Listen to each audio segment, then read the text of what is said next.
شهروندان تاجیکستان بر طبق فهرست باید فرزندانشان را نام گذارند. این فهرست را کمیته زبان با شمول 4000 نام از چاپ برآورد. روزهای هفته میوه‌جات، جانوران و اشیاءها در این فهرست نیستند و دیگر نباید کسی دوشنبه یا اولوچه و گرگلی و تیشه و تبر نام گیرد. ساکنان میگویند برخی از نامهایی که در فهرست نوی نامهای ملی وارد شده‌اند چندان شیرین و زیبا نیستند. با فهرست محدود کردن انتخاب نام و نامگذاری را ساکنان یک نوع محدود کردن حق خود می‌دانند.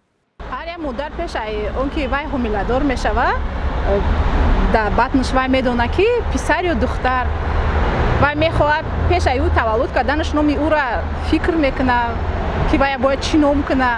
بسیار خوبتر هم میشد که همه فکر مادران هم به این نوبت میگرفتن که او چیزی که آرزوی هوس بود در دلشون مادر تاجیک داره با همون هم زم کنن با خوبتر و بهتر میشه. ما در مملکت تاجیکستان دموکرات زندگی میکنیم، باید چیز همه خیلی باشه. مقامات میگویند سالهای اخیر در کشور در فرهنگ نامگذاری بی‌نظمی‌های زیاد بود و باید نام‌های زیبا و قدیمی احیا میشد.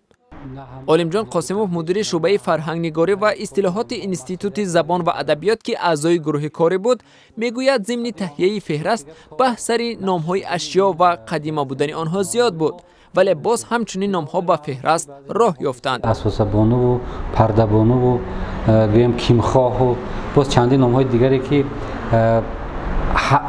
نه همه با قبول شدن این نام مورد استفاده قرار گرفتن این نام‌ها راضی بودند، متأسفانه این گونه نام‌ها گذاشتند. مسئولین کمیته زبان و اصطلاحات میگویند که فهرست داگمه نیست. برای گذاشتن نام بیرون از این فهرست والدان او باید از کمیته زبان و اصطلاحات اجازه بگیرند.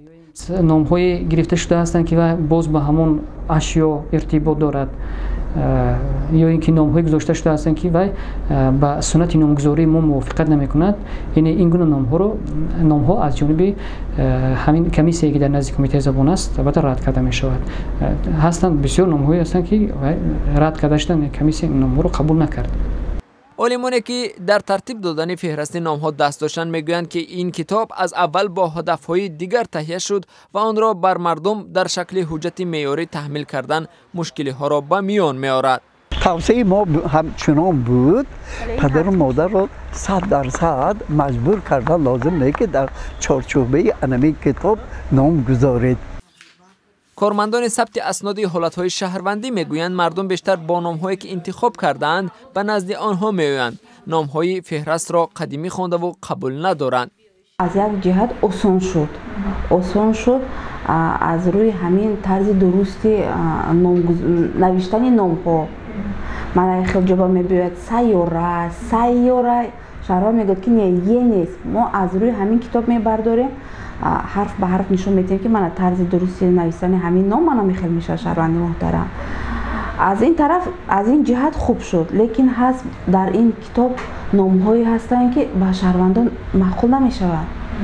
مثلا من نام‌های مبارک، مژده، یک چند نام‌هایی هستند، رشیق، رضاگل، روایت. بعضی ساکنان شبهه کردن به ذوق والدین در انتخاب نام را نیز درست نمی‌شمارند. بختیار یک پدر جوان میگوید هیچ پدر و مادر نمیخواهد به فرزندش نام گذارد که آینده باعث شرم و مسخره شود.